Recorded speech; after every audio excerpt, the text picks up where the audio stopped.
The Strangers in the Attic. When I was 17, I stayed home alone for a weekend. My parents had gone out of town and I was excited to have the house to myself. It was a typical suburban neighborhood, safe, quiet, and uneventful, or so I thought. The first night was fine. I watched some TV, had some snacks, and went to bed without any issues. But the second night, things got strange. Around midnight, I heard faint footsteps coming from above me. It sounded like someone was walking in the attic. I brushed it off as the house settling and tried to ignore it, but the footsteps kept getting closer and they seemed to be moving closer to my bedroom. I finally gathered the courage to check it out. I grabbed a flashlight, opened the attic door, and climbed the creaky stairs. When I got to the top, I shined the light around. There was nothing there, just boxes and old furniture. But then I noticed something strange. One of the boxes was open, and its contents were scattered across the floor. I quickly went back downstairs, locking the attic door behind me. I tried to convince myself it was just my imagination, but that night I could barely sleep. Every little noise made me jump. The next morning, I decided to call my parents. I told them about the noises, and they were concerned. My dad told me to check the attic during the day. Reluctantly, I agreed. When I opened the attic door this time, I was horrified to find that the box that had been opened that night before was now completely empty.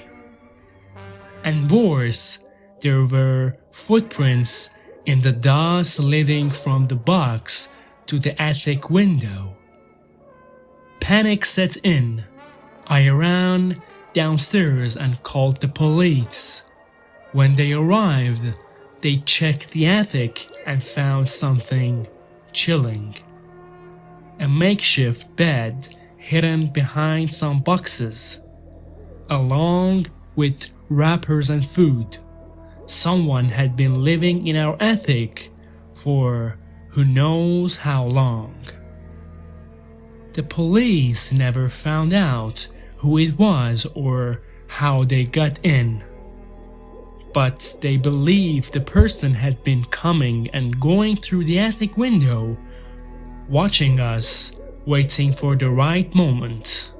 My family moved out shortly after, but I'll never forget those footsteps above my head when I was home alone.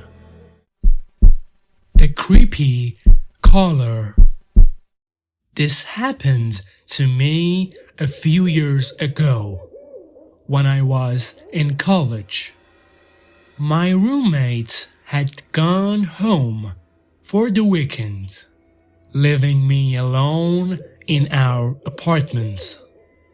It was a quiet Friday night and I was just getting ready to relax when my phone rang. I didn't recognize the number, but I answered it anyway. On the other end, a man's voice whispered, "I'm watching you." I froze, thinking it was a prank. I hung up, annoyed, and tried to brush it off. But a few minutes later, the phone rang again. The same voice said, "I can see you." Now, I was freaked out.